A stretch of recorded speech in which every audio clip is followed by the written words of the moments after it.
Welcome to The Geek in Review, the podcast focused on innovative and creative ideas in the legal profession. I'm Marlene Gaybauer. And I'm Greg Lappert. Well, it's Thanksgiving week as we are recording this, but we managed to squeeze in one more recording before we all go into turkey coma mode. Do you have any plans, Greg? Well, we've had about 20 minutes of technical difficulties getting this started. So Par for the course. I think hopefully we can get this all out of the way. But yeah, I'm actually in the Fort Worth office at Jackson Walker this week. I have a new employee that started today, and I don't know if this is like the best week or the worst week to start, but they get 3 days and then they get 2 days of vacation right off the bat. So I think for them it's a good time. So, but I'm going to head up to Oklahoma, where I am spending time with all of the family. So it's going to be fun. Everybody. Wow. Very good. Everybody. Yeah. Well, we're even bringing strangers. Anybody off the streets, right? It's like, come on in. Exactly. So I just got back from an Innovation Advisory Board meeting, so I am looking forward to hanging out at home, watching Mystery Science Theater, Planes, Trains, and Automobiles, and Die Hard, as one should. And I should be able to get out on the kayak and the bike, maybe go to Huntsville State Park.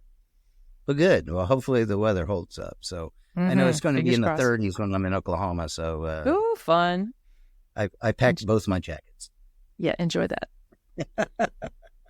Well, today we have some actually new guests on the podcast. We didn't have to reach into the alumni bag, but I think everyone's going to be very familiar to our audience. So we have Patrick DiDomenico, founder and CEO of Inspire KM Consulting, Tanisha Little, Director of Knowledge Management at Simpson Thatcher and Bartlett LLP, and Sara Miro, Director of Knowledge. I love that title, Director of Knowledge. Just keep it nice and simple at Sullivan and Cromwell. So Patrick, Tanisha, and Sara, welcome to the Geek in Review. Thank you. I'm excited to be here. Thanks for having us. So all of you recently participated in the Knowledge Management and Innovation for Legal Conference. That was a few weeks ago, and we wanted to bring you on and do a recap. So it's good to have you here. Marlene, I'll let you ask Patrick the first one. Yeah, so Patrick, you've been a staple in the knowledge management conference circuit, not circus, for many years. Right? Looks like one half dozen the other. But I think this is your first experience being responsible for running the entire event, soup to nuts. And so I wanted to ask you, how was that experience? Yeah. Well, at times it was a circus, quite frankly, to be honest with you. But I've been doing it for a long time. Whether it was speaking at ILTA or ArcKM for many years, you guys know that Joshua Fireman and I had co-hosted the ArcKM conference for many years. And, then ARC moved back to Chicago in 2021, I think. And I think there was a desire for a conference in New York City. And quite frankly, to be honest with you, I've always sort of wanted to get more involved in conferences and the production. I had been doing the sort of co-hosting duties, and that always included selecting speakers and topics and all that stuff. So sort of like the front of the house and a little bit of the production, but not the finding the venue and, getting sponsors and making sure enough people sign up and all that stuff. All the event planning. Yeah. All the event planning. And, I knew it was going to be difficult because, having done the ArcKM conference for many years with Kevin, you all know Kevin Klein, I was tight with him and, he did all that work on the back end. And so I knew that was a lot of hard work. I kind of underestimated it, I think. I thought it would be, I didn't think it would be easy, but I didn't think it would be so all-consuming for, at least a few months before the actual event. But I tell you, it was a lot of fun. I love learning and I love doing new things. So it was a challenge. but it was a lot of fun. And then finding the right people, in the topics and everything. A lot of it was difficult, but it's such a strong, as we all know, it's such a strong and generous community. And we have people like Tanisha and Sara and many others who had lots of good ideas and opinions about how things should go. And that's something I did a lot of. I talked to a lot of people. I said, what do you love about conferences and what do you hate about conferences? Because, a big part of what I wanted to do was, and my tagline for the conference was elevate your experience. And that's a big part of what I tried to do, was to take all of the conference experience that we've all gone through and we've all had and just sort of bring it up to the next level. Speaker-wise, topic-wise, venue, the food at the venue, the different types of formats. And Tanisha and Sara are good examples of that. We had breakouts, right? So I think for the first time, I can't think of many other conferences that had breakouts. So we had this general sessions, but these breakouts I thought went really, really well. We got a lot of great feedback about that kind of thing. So really, really happy with how it all turned out, and very, very grateful for everyone's participation. Was it a pleasant enough experience that you're going to have one again next year? We're gonna do. Was it that good? Yeah. So it was great. I think really on all in every respect, it was definitely worth doing again. So we're definitely gonna do it again, probably around the same time. October, New York. Don't have a venue or an exact date yet, but we're definitely gonna do it again. It was. I thought it was great, and all the feedback was great too. We did some surveys and got some really high scores for everybody's sessions and a lot of happy customers. So we're definitely doing it again. Yep. And I'm sure two of the highest scoring sessions were from Tanisha and Sara, which is why we asked them on as well. Very much.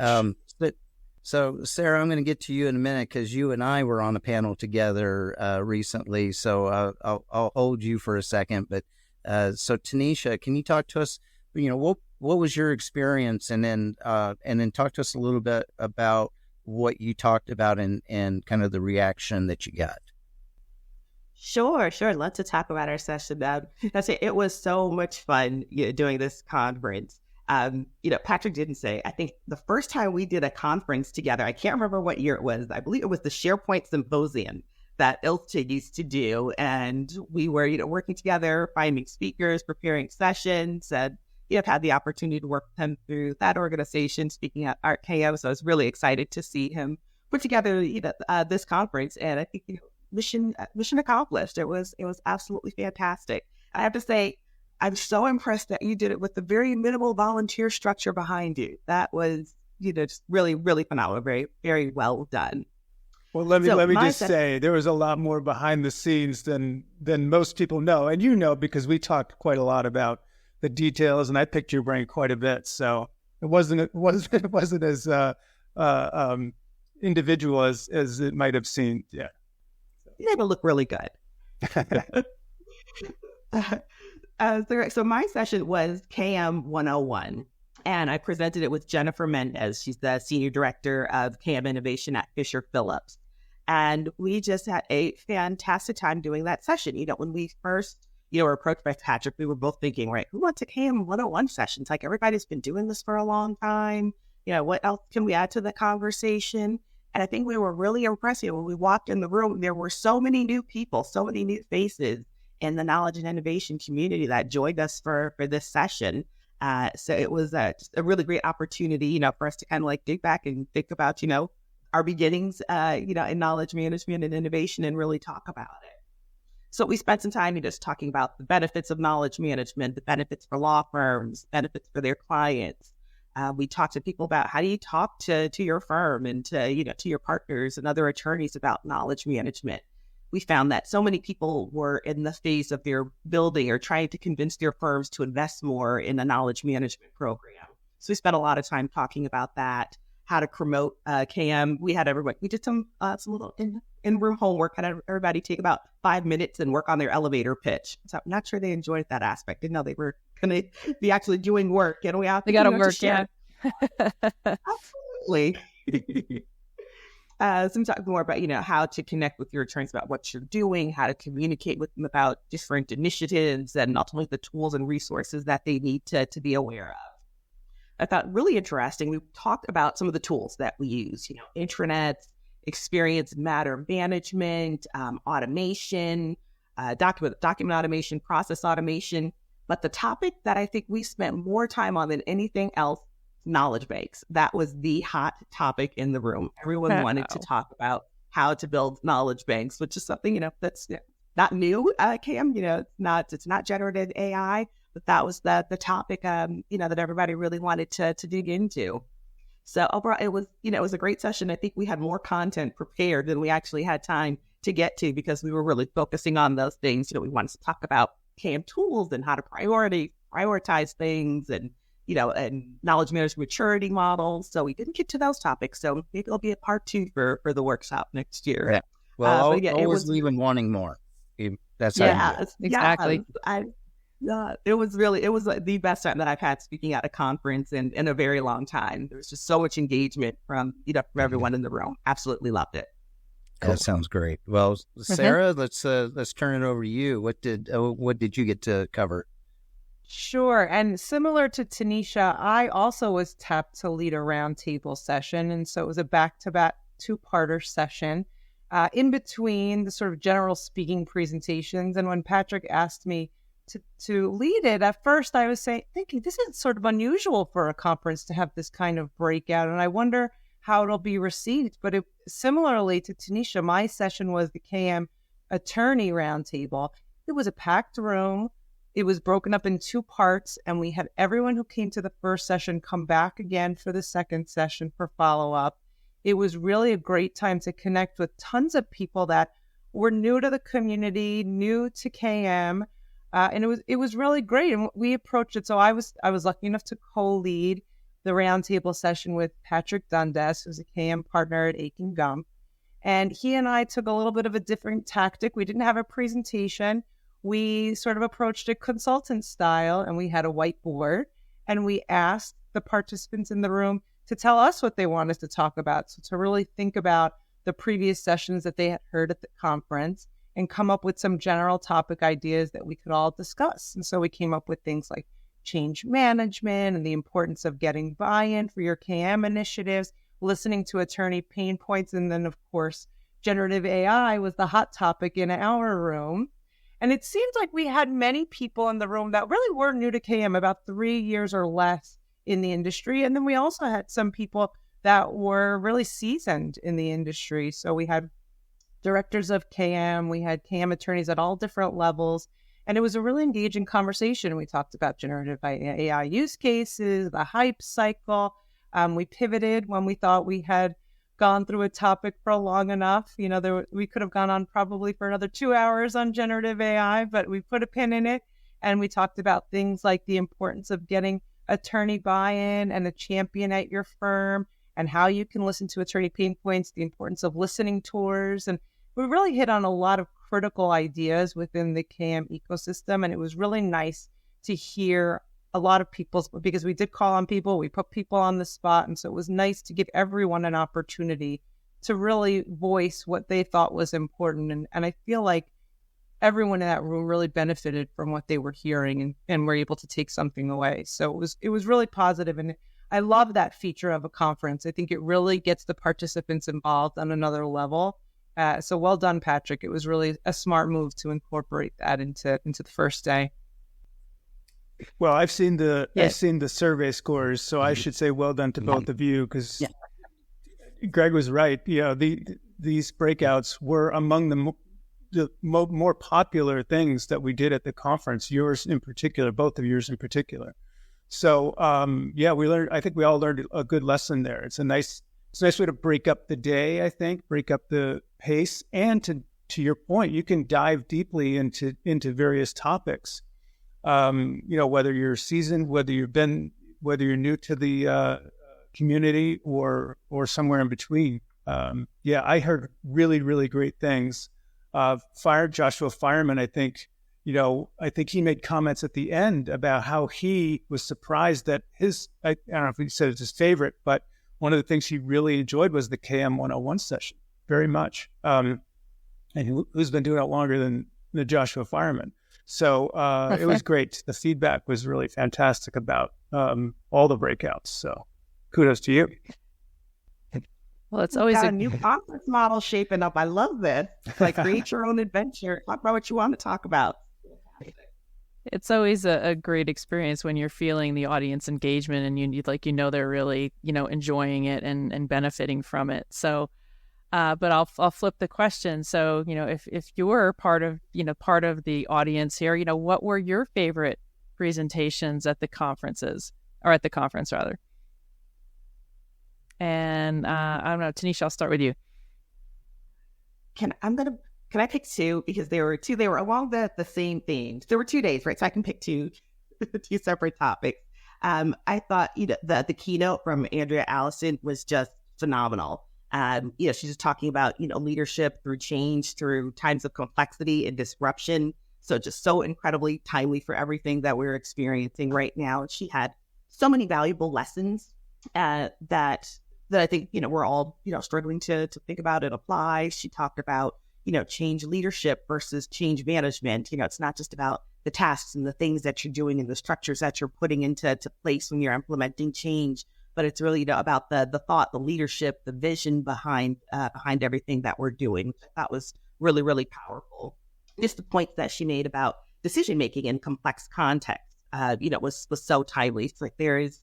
I think what she said, we always think that, if I do A, then B is going to happen. Does not go that way, in complex situations. There are just so many factors that play into it and so many things that you have to think about. You have to zoom out and look at the big picture. You have to talk to a lot of different people, be ready to fail and know that, no matter how much spending you do, it is not going to be perfect. So I thought that was a phenomenal, first day to really set the stage for everything. And then my second one was the presentation with Jeff Grosvenor, Alice Shigidi, and Amanda Brady that was just a masterclass in succession planning. It was amazing to hear that story.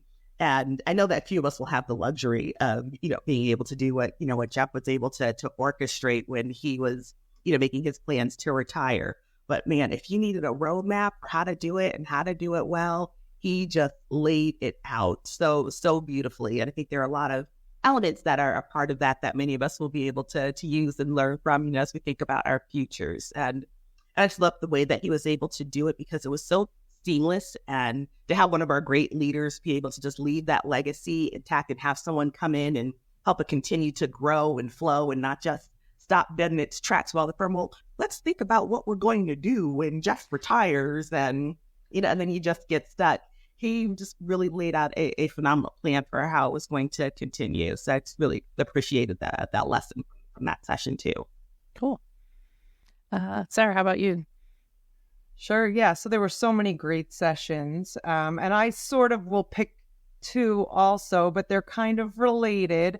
But the keynote on day 2, which Mark Smolik from DHL Supplies gave, it really resonated. It was really engaging. And, it was great to have an in-house counsel perspective on KM and innovation. And I think that really resonated with a lot of people in the room. I know it did with my team, to really hear from a high-level in-house lawyer what is important for them when they're in discussions with law firms on, things like KM and innovation and generative AI and at the approach to technology. That really, I think, was eye-opening and should have been eye-opening for a lot of people in the room, to really know the client pain points. The most important thing to our clients, of course, is going to be risk mitigation. And as law firms, we really should know our client's business, and the KM team can really help the law firms in that respect to really understand, how can we get as much intelligence about our clients as possible, and then feed it back to them in ways that will help support their business and our business as well. So, and just foster the relationship. So I thought that was really great to sort of bring it all together, because we really are a legal ecosystem, and without clients and without the client perspective, we're missing a critical piece of that puzzle. So I thought that was great to bring that all together. And then the session following it was also marked alongside Evan Shankman, who's a chief knowledge officer at a law firm, really discussing how to best partner with KM teams to really get the best value out of the relationship. So I thought that was just such a nice way to bring together so many different important concepts in the community and really hopefully open people's minds within the audience to understand, we are KM attorneys and KM professionals supporting our lawyers within our law firm, but ultimately the client are all of these other entities that we really should think about when we're delivering KM services. How can we leverage what we know and give our attorneys the right tools so that they can support their clients in KM and technology efforts as well. So I thought that was just really great and well done. All right. Now, Patrick, I'll let you wrap up, and then I'm going to have to jump off while the rest of you finish the podcast. So happy Thanksgiving. Yeah. Well, my answer is probably even worse because this is like asking me to pick my favorite child, right? I was so involved in all of it, from day one, and thinking about and working with all of the speakers. Definitely impossible for me to pick a favorite. I will say, I also look at it from an entertainment perspective as well, especially. Working with someone with Joshua, you guys know Joshua well. He's hilarious and fun and everything else. So you can imagine, so Joshua did a panel called "Help Me Help You: Becoming an Ideal Client for Your Vendors," and that was Joshua, Glenn LaForce, Kate Kane, and Kate Meltzer. And one of the funny things is that he presented the idea to me and he said, can we do a session where I sit people down and tell them, just basically school them and tell them how to, just do as I say. He wasn't really saying that, but it was you can imagine how funny it was for him to come up with this concept and, no holds barred and everything else. And I said, yes, but can we tone it down just a little bit? Could we make it a little bit more palatable for people who don't know you and don't understand that you're very funny and you're not being serious? But I think that actually turned out very, very good, because and with the other perspectives there, Kate Kane and Glenn LaForce both have been vendors and in law firms. So really effective. And it had the most F-bombs dropped in the session too, because of course Joshua dropped a few, and I think Kate Meltzer probably dropped a few too. But I like the entertainment value as well. I think your conference will win the award for that, Patrick. Most F-bombs, yeah. I think so, yeah. There's no contest, I think. But the other one that I really enjoyed was Scott Reckshoffen's presentation. He did a presentation called "Changing the Game." How right? could I forget that one? Oh. Yeah, and I thought it was so creative. I changed my answer, Greta. Yeah. I mean, everybody knows Scott. He's been in the industry for 30 years, probably something like that. He's one of the OGs, and this came out of a conversation I had with him at ILTA. We were sitting there having a drink, and there was a ball game on, and I don't follow baseball very closely, but there was a ball game on, and he starts telling me, yeah, I'm really enjoying it much more since the rules changed and this, that, and the other thing. And I'm like, what are you talking about? So he starts telling me about all these rule changes and how it's shortening the game and making it more interesting, et cetera. And I'm like, Scott, don't you see it? This is your presentation right here. Because he was going to do a different presentation, which was going to be very good too. I said, no, we got to change it. You got to do this new presentation. Look at the analogies, look at everything else, and you can build suspense and everything. And he killed it. I thought it was great, and so entertaining as well. But too many to choose from. But those were some of the fun ones that I think were really interesting in that respect. I think we just went through almost all of them. Right? I know. They're all so good. I mean, boy, I hate the fact that we didn't mention some of them because I mean, Well, and you're everyone right, got Pat, such the great scores too. factor. I'm sorry? Sorry. You're right that the entertainment factor is so important in a conference. Like, it's 2 days, you're holed up together indoors, right? I think it was a beautiful day in New York both days. And so, That's you right. know, you really do have to make it fun and engaging. And yeah, I mean, now that I'm remembering Scott's presentation, you know, I learned so much about baseball and KM within that session. It was really well done. He is great. It's amazing. Really, There was really something for every level, right, in your organization and camp, which is, you know, it's really hard to find in a conference of this size. But there's something, you know, for people who are new to knowledge, people who've been in there for many decades, opportunities for those of us who've been doing it a while to share our experiences. So it was an incredible event. Yeah, well, I'm curious, Patrick, on with the mentioning multiple times of how so many people that are new-ish to the KM profession.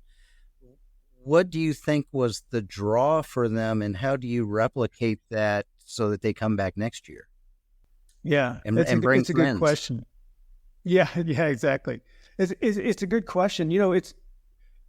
Every year when Josh and I were co-hosting the ArcKM conference for many years, we would always ask who's new, who's 0 to 3 years out. And there would always be about 30% of the audience that would raise their hand that they were new to the conference and or KM and innovation. And, we would always, as we did then at this conference, we did that to make sure people got introduced to other people and felt like part of the community and asked, others to talk to other people. But it struck me a number of times that, hey, if there's consistently so many new people that come to these conferences, a lot of this stuff is going to go over their head because a lot of it's higher level. So what we tried to do, of course, to Tanisha's point, we tried to keep it something for everyone. And then, especially with Tanisha and Jennifer's breakout, let's do something special for the new folks and have a base and give them a really good foundation. So now that they have that, those folks that come back next year, they're going to be better prepared to absorb a lot of the more higher level stuff, I think, and maybe join Sarah's breakout or maybe join one of the other breakouts. So I think there really is. We really tried to make there be something for everyone. So I think there always will be too. We have to understand that this is a growing community. I can't tell you how many times I've heard the death of KM. Every year I've been part of it, I've heard, KM's dead because of one thing or another. But it continues to grow. And this year I think we had 185 people sign up. So that's not an insignificant number, especially that there's other KM conferences out there as well, which are well populated. So there's always going to be something for every level of attendee. Excellent. Well, we've gotten to the part of the conversation where we're going to ask you our crystal ball question. And I'm going to go down the line, Patrick and Tanisha and Sarah, as I see you on the screen here. What do you see on the horizon for knowledge management over the next 2 to 5 years? Patrick? Oh, you're going to start with me, huh? All right. Let's start with you. We're on a roll. Yeah. Let's keep it going. Well, that's good. Well, actually, so to that point, actually, what I see is knowledge management and innovation strengthening, actually, which is kind of counterintuitive, especially given all of the generative AI stuff that we've been experiencing for a year now, right? It's almost just about a year since ChatGPT came on the scene. And then, as you all probably know, and I don't know when people are going to listen to this, but just Friday, today's Monday, on Friday, Sam Altman, the CEO of OpenAI, breaking news, everybody, was fired from OpenAI, and everyone was shocked. There's still news coming in about it. And the last I heard, Microsoft hired Sam and one of the board members, Greg Brockman. So who knows what's going to happen with all that? I mean, this past year has been crazy with Gen AI. I think people are still trying to figure out what we've learned and experienced just from that. Who knows what the following year is going to be? But what I think, and quite frankly, contrary to one of the things I heard at the Clock conference, speaking of KM is dead, Mary O'Carroll at the Clock conference, I don't know if any of you went, but she basically said, now that we have Gen AI, we don't need knowledge management. Everything's just going to be automatically findable, and everything's going to be fine, and we don't need it anymore. And my position was, no. This is going to supercharge knowledge management. There's going to be more people getting into it. There's going to be more interest in it. So I really see, and I hope next year's conference will be even bigger because there'll be more people involved and interested in KM. That tool and other tools that are going to come down the line are just going to supercharge knowledge management, I think. Cool. Tanisha, what's your thoughts? Sure. Patrick, I agree 100% with you. I was looking at, my feed, I get, it just, feeds on, recent job openings in law firms. And two of the things that I'm seeing, knowledge management lawyers who have subject matter expertise who can help firms, leverage, generative AI technologies, along with all of the other, kind of core knowledge management responsibilities, and innovation managers who can help to lead, AI implementations and other innovation solutions, partner with them with like data analytics teams. So I think that looks like there are two areas where we're going to continue to see growth. One, of course, is in, generative AI. I think we'll see more clearly defined use cases. Right now, we're seeing lots of experimentation. Firms trying to figure out what are the most appropriate use cases to go after for these tools. I think the legal tools are still developing. Right, we haven't seen the end of that. I think over the next few years, we're going to continue to see that, and just more clarity on when it makes sense to apply generative AI versus other types of AI. I think we're just going to continue to grow our understanding within law firms of, what the tools are, what's available to us, and, what's the right fit for our firms depending on needs. And of course, in continuing, experience and matter data, that's a continuing trend. I think looking at how AI can make it much easier to get to that information and get to that data will continue to grow. But I think that's going to continue to be a hot topic for firms. And, what do we know about what we know, and how can we translate that into actionable insights that our lawyers can use? That is not going to end. Yeah. Well, we have two really good insights. So, Sarah, I'm sorry that I made you wait till the end here to clean this up. You're going to leave me with no future left. Yeah. So, and of course, I agree with the trends with generative AI, but I do think we're at the top of the hype cycle now. So in 2 to 5 years, things will pan out. The use cases will come into focus. There will be professionals. But, I'm going to actually do a back to the future type response. I think we're going to get back to KM basics, right? There needs to be a focus on data collection and curation to make all of these generative AI systems work. There needs to be a focus on looking at, what are we setting out to do here with KM? Did we accomplish it? What needs to change? Where are we, different things related to even just really the KM 101 basics, right? Getting down to basics. What are the pain points? What are the different tools and technologies that we need? And where can we apply AI of all sorts to make ourselves better, faster, cheaper for our clients? So I think we're just at the start of it. And I think we need a lot of KM professionals to really think about how to leverage all of these new technologies, but use the existing methods, change management, adoption, all of those keywords that we hear about all the time, the buzzwords, they're not going away. And so to hone those skills is really going to be important for the future state of where we need to be as a legal KM ecosystem. Yeah, I couldn't agree more with you. With the I think the generative AI part brings some creativity, but creativity without a solid footing that knowledge management can bring, it puts us exactly where we are right now, which is people are thinking there's lots of opportunity with generative AI, but when you actually try and get down to the nuts and bolts of it, it goes back to the data and the underpinnings of the knowledge that you have. So I think all three of you are spot on, and it's I think a pretty good future for us. All right. Well, yeah. Well, Patrick, Tanisha, and Sara, I want to thank you all for taking the time for joining us today. Sorry about the technical difficulties and losing my co-host due to time constraints, but it was great talking to all three of you. Thank you. Thank you. Appreciate it very much. And of course, thanks to all of you, our listeners, for taking the time to listen to the Geek and Review podcast. If you enjoy the show, please share it with a colleague. We'd love to hear from you.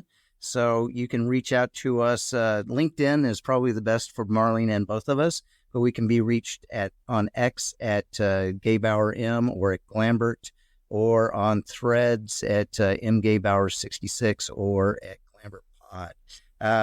Patrick, let's start with you. Where's the best place to find you online? Yeah, LinkedIn is best. I'm on X as well at LawyerKM.